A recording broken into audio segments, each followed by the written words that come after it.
Hello everyone, welcome back to my YouTube channel 99 Reviews.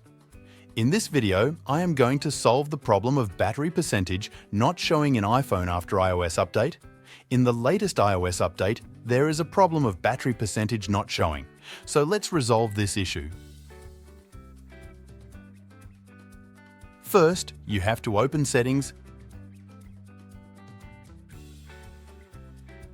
then scroll down and here, open Battery section, turn on this battery percentage option.